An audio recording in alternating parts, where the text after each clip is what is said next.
Sebuah kisah karya terbaik anak bangsa Indonesia bertutur tentang perjalanan kehidupan anak manusia di zaman kerajaan Tanah Jawa melalui sentuhan sejarah dan fiksi yang nyaris sempurna.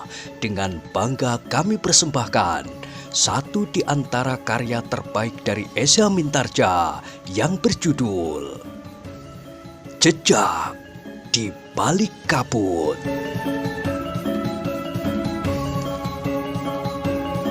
Pada kesempatan yang sangat baik ini, kita masuk pada episode yang ke-134. Selamat menikmati.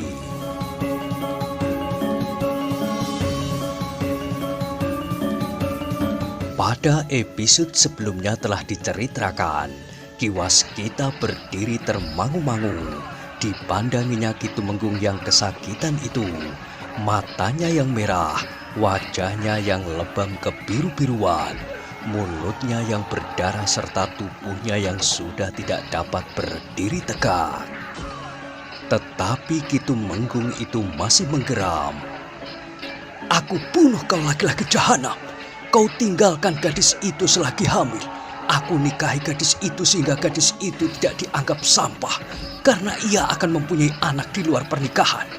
Tetapi ketika kemelut ini terjadi, kau manfaatkan untuk kembali mendatangi perempuan itu tanpa harus mempertanggungjawabkan perbuatanmu seperti yang kau lakukan di masa mudamu." Ki Waskita menggertakkan giginya, tetapi Ki Tumenggung sudah terlalu lemah, sehingga ia sudah tidak akan berdaya lagi untuk melawannya. "Kenapa kau begitu lemah, Ki Tumenggung, sehingga kau tidak dapat menjadi lawan yang pantas bagiku?" "Aku sumbat mulutmu!" teriak Ki Tumenggung. Tetapi Ki Tumenggung itu harus bertahan agar tidak jatuh berguling. "Aku yakin kau tahu bahwa aku terlempar dari kesatuanku, sehingga aku dinyatakan hilang. Kau tidak dapat menuduhku tidak bertanggung jawab, karena yang terjadi itu di luar kehendakku. Ketika aku kemudian dapat sembuh karena pertolongan seorang petani yang menemukan kami berdua pingsan di dalam jurang dan kembali ke Pajang, perempuan itu sudah bersuami." "Bohong!" teriak Ki Tumenggung. "Kau tidak terlempar ke jurang, tetapi kau sengaja bersembunyi. Kau muncul kembali ketika kau tahu bahwa perempuan itu sudah menikah."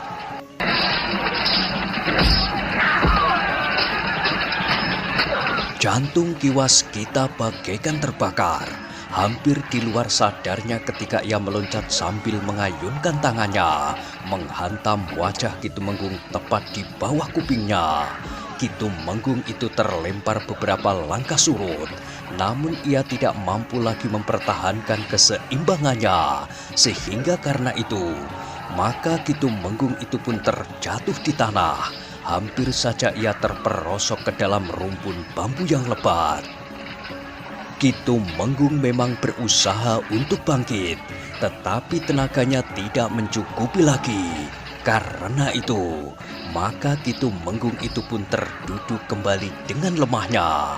Ki Waskita pun kemudian berdiri termangu-mangu, dipandanginya Ki Tumenggung yang sudah tidak berdaya lagi itu. Dalam pada itu Ki Tumenggung Yudatama sempat melihat keadaan medan itu. Ia melihat prajuritnya mulai menguasai keadaan. Bahkan beberapa orang pengikut Haryo Wisoko yang sempat melihat kenyataan yang dihadapinya telah menyerah. Namun pertempuran itu dalam keseluruhannya telah mulai mereda. Beberapa orang prajurit menyerukan agar para pengikut Haryo Wisoko itu menyerah. Namun orang-orang yang menganggap dirinya pejuang yang setia pada cita-citanya memang memilih mati daripada menjadi seorang tawanan.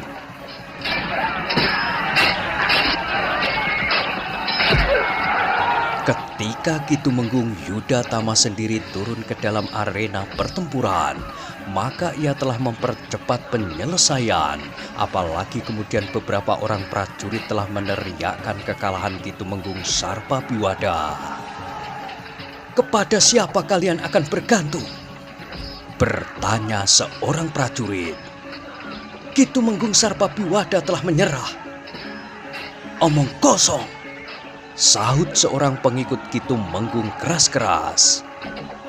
Aku beri kesempatan kau melihat sendiri. Ia duduk menyembah di hadapan Ki Waskita yang tadi terikat di pohon cangkring itu. Bahwa Ki Tumenggung Sarpabiwada sudah tidak berdaya lagi, ternyata mempunyai pengaruh yang sangat besar.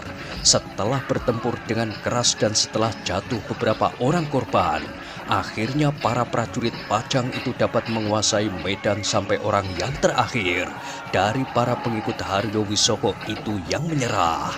Ki Tumenggung Sarpabiwada pun tidak dapat menolak ketika tangannya diikat di belakang tubuhnya. Bangkit dan berjalan, perintah Ki Tumenggung Yudatama. Kalian akan kami bawa ke barak kami. Untuk sementara, kalian akan berada di sana sampai ada perkembangan baru.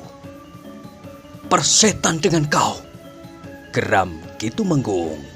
Tetapi Ki Tumenggung itu tidak dapat menolak perintah-perintah yang diberikan oleh Ki Tumenggung Yudatama agar ia tidak mendapat perlakuan yang lebih buruk lagi. Karena itu, maka Ki Tumenggung itu pun kemudian berusaha untuk berdiri. Dengan tangan terikat, ia pun melangkah sesuai dengan perintah Ki Tumenggung Yudatama.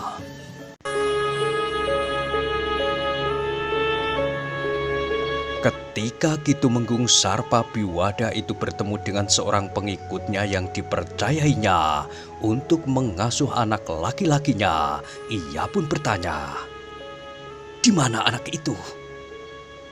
Anak itu sempat menyingkir Ki Tumenggung. Bagus, dengan siapa? Dengan Ki Lulut. Ki Lulut? Iya Ki Tumenggung. Kau yakin? Aku yakin. Ki Tumenggung itu menarik nafas dalam-dalam. Anakmu sempat terlepas Ki Tumenggung, desis Ki Tumenggung Yudatama. Satu-satunya keinginanku sekarang adalah bahwa anakku tidak jatuh ke tangan laki-laki jahanam itu. Ia akan dapat melepaskan dendamnya kepada anak yang tidak bersalah itu. Kita ternyata berbeda Ki Tumenggung, berkata Ki Waskita. Mungkin kau sampai hati melepaskan dendam kepada anak yang tidak berdosa, kepada Paksi misalnya, yang kau paksa untuk pergi mencari cincin kerajaan yang hilang. Bukankah itu hanya satu alasan saja agar anak itu mati? Aku berbeda dengan kau Ki Tumenggung. Aku sama sekali tidak mempunyai persoalan apa-apa dengan anakmu. Seandainya ia tertangkap, maka ia akan diperlakukan sebagai anak laki-laki seorang pemberontak. Anak yang sudah remaja dan yang nalarnya sudah berjalan, sehingga pribadinya pun telah terbentuk. Tidak ada hubungan apapun dengan persoalan kita. Omong kosong. Seandainya anak itu tertangkap, maka kau akan mempunyai kesempatan untuk membunuhnya dengan caramu. Tidak, bentak Ki Waskita. Aku tidak akan berbuat apa-apa terhadap anak itu. Tetapi aku akan menunjukkan kepadamu bahwa aku dapat juga berbuat sekeras dan segarang yang dapat kau lakukan. Sarang semut ngangrang itu masih ada di sana. Aku akan mengikatmu dan menaburkan semut ngangrang itu ke tubuhmu.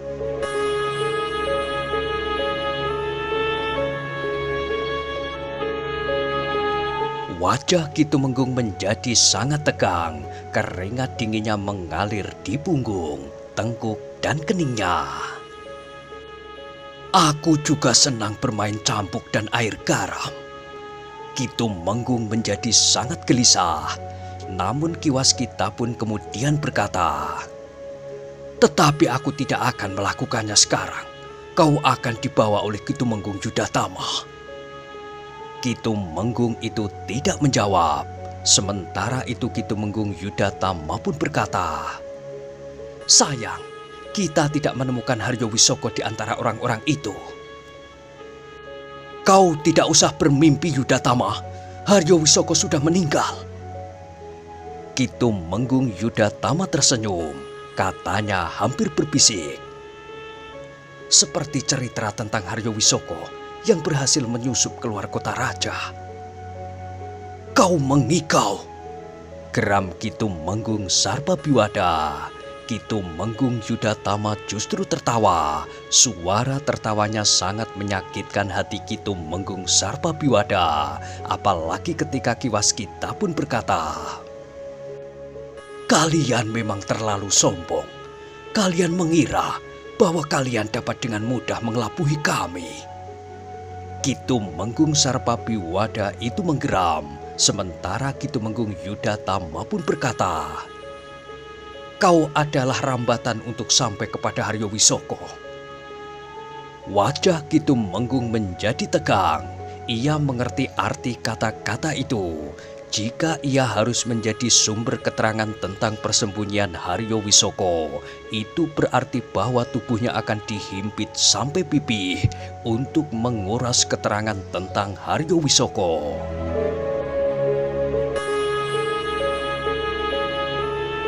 Sejenak kemudian, maka para prajurit Pajang itu pun telah mengumpulkan tawanan mereka. Para prajurit itu terpaksa mengikat tangan mereka, karena pada umumnya para pengikut Haryo Wisoko itu adalah orang-orang yang keras hati. Sementara itu, sebagian dari para prajurit itu telah mengumpulkan kawan-kawan mereka yang gugur dan terluka. 2 orang penghubung telah menghubungi barak pasukan yang dipimpin oleh Ki Tumenggung Yudatama untuk memanggil para prajurit yang lain. Bahkan ternyata Ki Gede Pemanahan sendiri telah datang ke kebun kosong yang menjadi hutan bambu itu. Ki Gede Pemanahan sempat memeriksa rumah tempat Ki Tumenggung Sarpabiwada bersembunyi. Ki Gede pun melihat pula tempat persembunyian para pengikut Haryo Wisoko itu bersembunyi. Jika anak laki-laki Ki Tumenggung Sarpabiwada itu sempat lolos, maka tidak mustahil bahwa Haryo Wisoko berada di sini pula, namun sempat meloloskan diri, berkata Ki Gede Pemanahan kepada Ki Waskita dan Ki Tumenggung Yudatama. Mungkin Ki Gede, jawab Ki Waskita. Tetapi mungkin pula persembunyian mereka memang terpisah. Iya, mungkin persembunyian mereka memang terpisah. Sementara itu, kita akan sempat meneliti mereka yang meninggal dan tertangkap. Apakah ada di antara mereka pemimpin pada tataran yang tinggi dari para pengikut Haryo Wisoko selain Ki Tumenggung Sarpabiwada sendiri? Sementara Ki Tumenggung Yudatama berkata, "Kami belum sempat mengenali mereka seorang demi seorang. Mungkin justru orang-orang penting dari lingkungan mereka yang berbaur dengan para pengikut lainnya. Tetapi mungkin pula ada di antara mereka yang telah terbunuh." Ki Gede Pemanahan mengangguk-angguk. Hari itu, para prajurit menjadi sibuk. Sebagian dari mereka membawa para tawanan ke barak, sedang sebagian mengumpulkan kawan-kawan mereka yang gugur dan terluka. Sedang sebagian yang lain mengumpulkan korban dari para pengikut Haryo Wisoko itu, mencoba mengenali mereka seorang demi seorang. Apakah ada di antara mereka yang termasuk pemimpin di lingkungan para pengikut Haryo Wisoko itu? Ketika Ki Tumenggung Sarpabiwada telah dibawa ke barak oleh beberapa orang prajurit terpilih, maka Ki Gede Pemanahan dan Ki Waskita pun minta diri kepada Ki Tumenggung Yudatama yang masih harus menangani peristiwa itu sampai tuntas. Terima kasih atas kesadaran Ki Waskita untuk menjadi umpan sehingga Ki Tumenggung Sarpabiwada dapat terpancing, berkata Ki Tumenggung Yudatama. Ki Waskita tersenyum, katanya, "Hanya itulah yang dapat aku lakukan." Namun nampaknya ada persoalan yang khusus di antara Ki Waskita dan Ki Tumenggung Sarpabiwada, sehingga Ki Tumenggung itu benar-benar terpancing. Persoalan yang sangat pribadi Ki Tumenggung. Namun mendengar pembicaraan kami, agaknya Ki Tumenggung dapat menerka apakah yang sudah terjadi. Tetapi pada kesempatan lain, aku ingin menjelaskan kepada Ki Tumenggung apa yang terjadi sebenarnya. agar Kitumenggung tidak mendapatkan kesan yang salah. Maaf Ki Waskita, bukan maksudku mencampuri persoalan yang sangat pribadi itu. Aku mengerti, jawab Ki Waskita sambil tersenyum. Tetapi sebaiknya semuanya dapat menjadi jelas. Kitumenggung Yudatama mengangguk-anggukkan kepalanya, katanya, tetapi Ki Waskita sudah mempertaruhkan nyawanya. Tubuh Ki Waskita pun telah disakiti karena kelambatan kami. Jika kami tidak terlambat, maka Kitumenggung Sarpabiwada tidak akan sempat melecut Ki Waskita, sehingga terjadi goresan-goresan lecutan juntai cambuk di tubuh Ki Waskita. Meskipun agaknya bagi Ki Waskita, goresan-goresan itu tidak berpengaruh apa-apa. Tetapi hal itu sebenarnya tidak perlu terjadi. Karena itu, kami seharusnya minta maaf kepada Ki Waskita.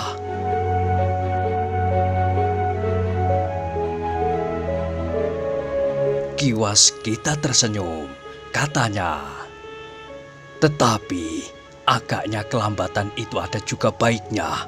Kita dapat melihat apa yang dilakukan oleh Kitumenggung Sarpabiwada. Ia benar-benar melakukan kekerasan dan kekejaman atau sekedar ancaman saja. Ternyata Kitumenggung telah melakukannya, sahut Kitumenggung Yudatama. Aku sudah memperingatkan kepada Ki Waskita, bahkan mungkin justru nyawanya yang harus dikorbankan, sahut Ki Gede Pemanahan. Tetapi agaknya tekad Ki Waskita sudah bulat bahwa jalan satu-satunya itulah yang akan ditempuhnya. Ternyata Ki Waskita berhasil. Aku harus menjelaskan kepada Nyi Tumenggung, berkata Ki Waskita. Menjelaskan apa? Bahwa suaminya telah tertangkap. Ki Gede Pemanahan menarik nafas dalam-dalam, katanya, memang sangat pahit untuk bekerja sama dengan orang lain untuk menjebak suaminya sendiri. Tetapi Nyi Tumenggung Sarpabiwada sudah melakukannya, mungkin karena ia benar-benar mencintai anak sulungnya yang nyawanya terancam. Tetapi mungkin juga karena Nyi Tumenggung itu merasa dirinya orang pajang, sehingga meskipun ia harus menangis, namun ia tidak dapat membiarkan jantung pajang selalu menitikkan darah oleh pertikaian yang tidak ada habisnya. Ya Ki Gede, bahkan mungkin kedua-duanya. Baiklah, mari kita tinggalkan tempat ini. Ki Gede, berkata Ki Waskita. Jika Ki Gede memperkenankan, aku akan langsung pergi menemui Nyi Tumenggung. Mungkin aku akan dikutuknya, tetapi aku tidak dapat berbuat lain. Ki Gede merenung sejenak. Dengan nada yang berat Ki Gede pun menjawab, baiklah, silahkan Ki Waskita. Mudah-mudahan tidak terjadi salah paham. Aku akan berusaha sebaik-baiknya Ki Gede. Restu Ki Gede aku mohon, agar aku tidak kehilangan akal, serta mampu menjelaskan apa yang terjadi sebenarnya. Demikianlah, maka Ki Waskita pun segera minta diri. Ia benar-benar akan menghubungi Nyi Tumenggung dan memberitahukan apa yang sudah terjadi sebenarnya. Di sepanjang jalan, Ki Waskita sudah menganyam-anyam kata-kata yang diucapkan kepada Nyi Tumenggung Sarpabiwada. Namun Ki Waskita sempat singgah di bekas padepokan Ki Panengah untuk berganti baju, karena baju yang dikenakannya adalah yang telah terkoyak-koyak.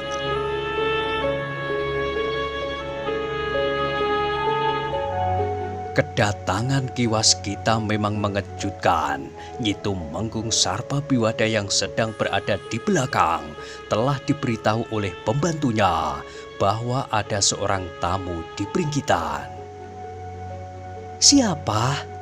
Bertanya Nyi Tumenggung. Laki-laki yang sering datang kemari itu, Nyi, yang sering berada di kandang kuda.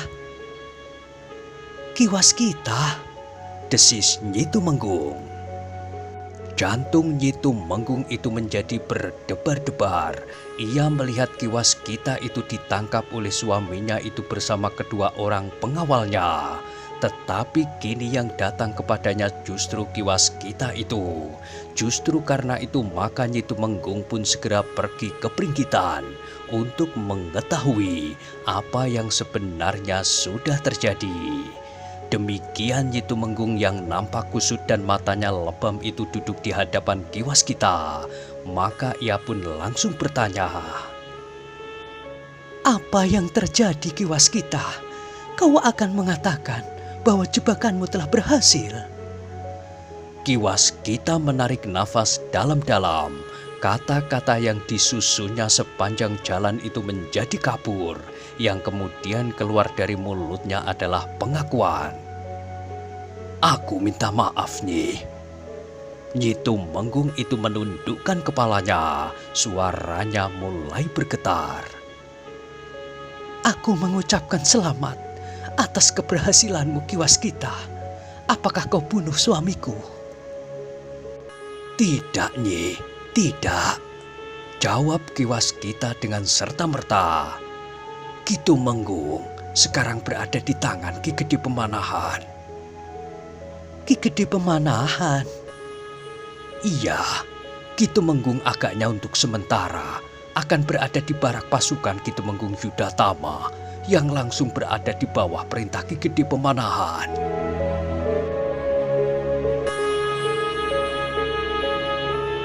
Nyi Tumenggung menarik nafas dalam-dalam.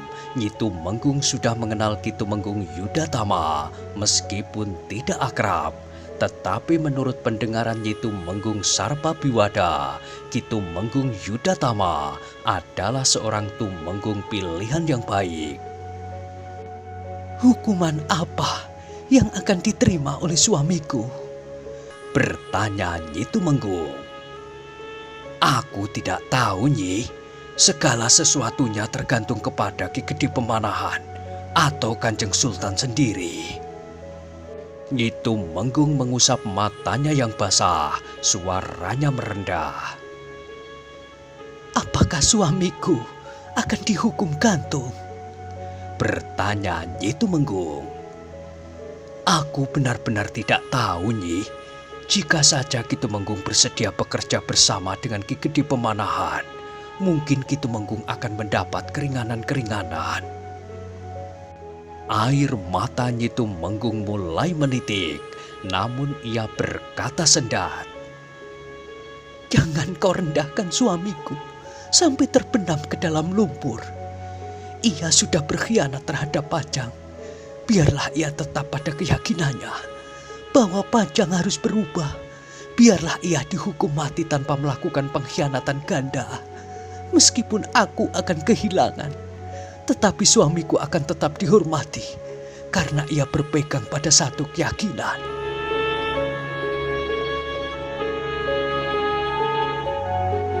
"Nyi," suara Ki Waskita merendah, "tidakkah seorang yang berjalan sesat sebaiknya kembali?"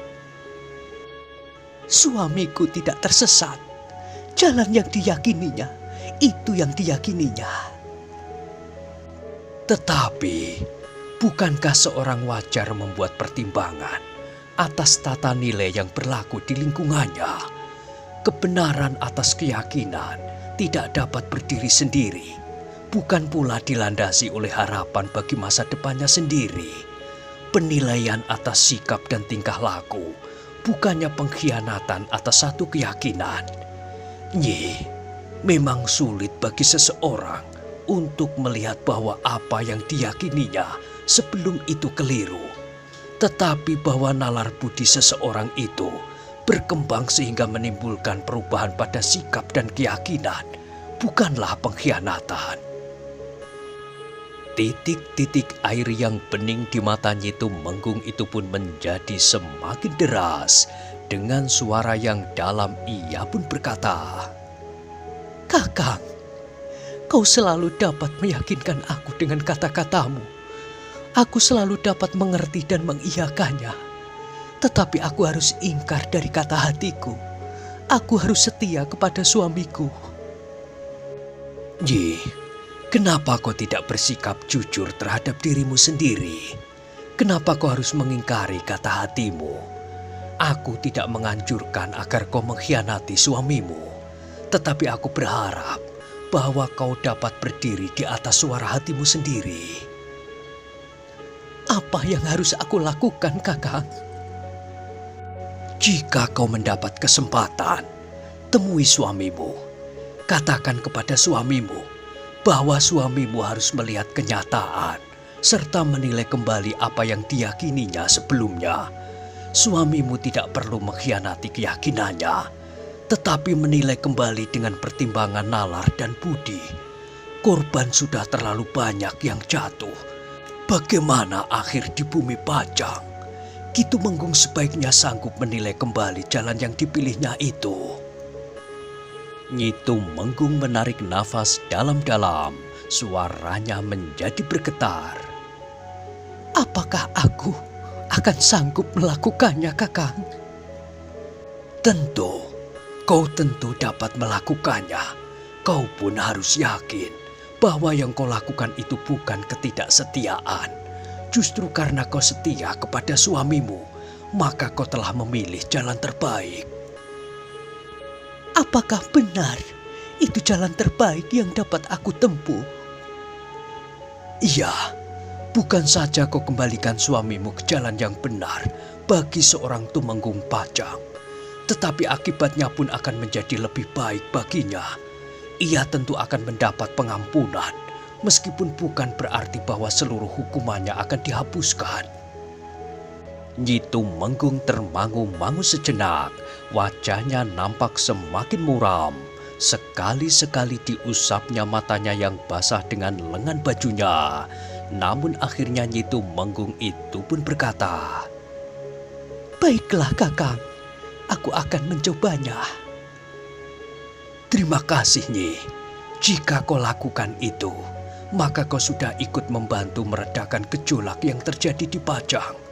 Jika kau berhasil dan Haryo Wisoko dapat diketahui persembunyiannya, maka kau sudah ikut meredakan pertumpahan darah yang telah terjadi selama ini." Tetapi, apakah Haryo Wisoko tidak akan bergerak dari persembunyiannya setelah ia mendengar Kakang Tumenggung tertangkap hidup-hidup dan kemudian menjadi seorang tawanan? Tentu, Nyi. Tetapi keterangan Ki Tumenggung itu sangat perlu untuk menelusurinya. Ki Tumenggung, jika ia mau, tentu akan sangat dapat menunjukkan beberapa kemungkinan yang dapat membawa pasukan Pajang kepada Haryo Wisoko. Nyi Tumenggung menarik nafas dalam-dalam. "Nyi," berkata Ki Waskita, "jangan cemas. Aku tetap menghormatimu, menghormati kedudukanmu sebagai seorang istri. Jika aku datang kepadamu kapan-kapan, jangan salah mengerti. Semuanya itu tentu dalam hubungannya mencari penyelesaian terbaik dari gejolak yang terjadi di Pajang." Nyi Tumenggung mengangguk-angguk.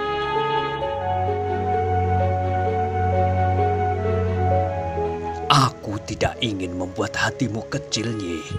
Tetapi jika kau berhasil mendorong agar Ki Tumenggung bersedia bekerja sama dengan Ki Gede Pemanahan, itu juga berarti menyelamatkan Ki Tumenggung dari perlakuan yang akan dapat menyulitkannya." Aku mengerti, Kakang. Aku tahu penderitaan yang akan dialami Ki Tumenggung jika ia tidak mau berbicara. Tetapi semula aku menganggap bahwa itu adalah tanggung jawab seorang laki-laki yang menggenggam keyakinannya. Tetapi kau selalu dapat meyakinkan aku, sehingga aku telah berubah sikap. Kali ini aku akan berusaha melakukannya, Kakang. Aku akan mencobanya dengan satu harapan bagi kehidupan baru mendatang. Aku juga berharap bahwa jalan yang akan aku tempuh ini benar adanya.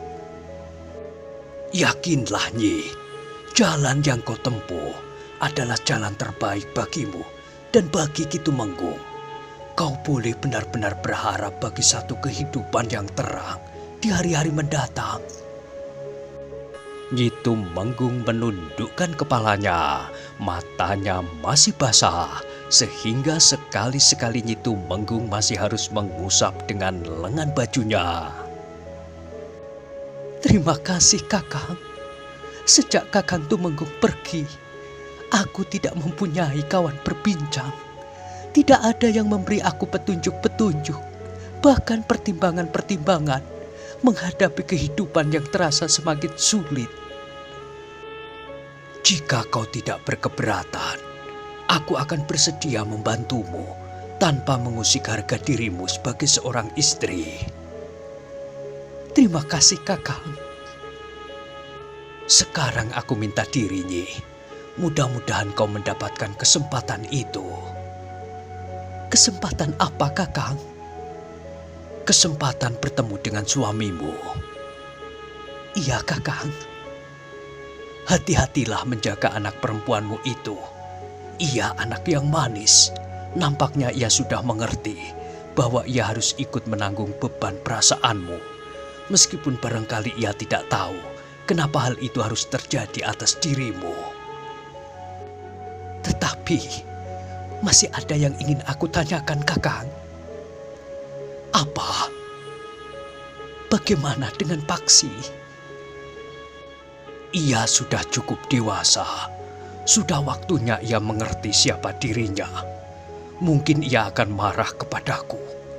Tetapi ia harus menghadapi kenyataan tentang dirinya, suka atau tidak suka. Terserah kepadamu, Kakang. Aku titipkan Paksi kepadamu. Aku akan menjaganya. Ki Waskita pun kemudian meninggalkan rumah Ki Tumenggung Sarpabiwada yang harus menjalani masa pahitnya sebagai seorang tawanan. Ketika Ki Waskita kembali ke rumah Ki Panengah yang pernah menjadi padepokan untuk sementara sebelum membangun padepokan di pinggir hutan Jabung, maka angan-angannya pun melingkar-lingkar ke masa lampau, sekali-sekali mendahului waktu menuju ke masa mendatang. Sebuah kenangan manis yang melintas di kepalanya pada masa mudanya selaku seorang prajurit.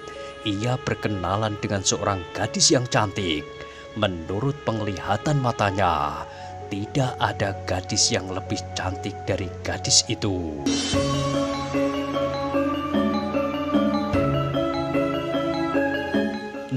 Nah, bagaimanakah kisah selanjutnya? Silahkan ikuti terus kisah Jejak di Balik Kabut pada episode berikutnya. Sampai jumpa.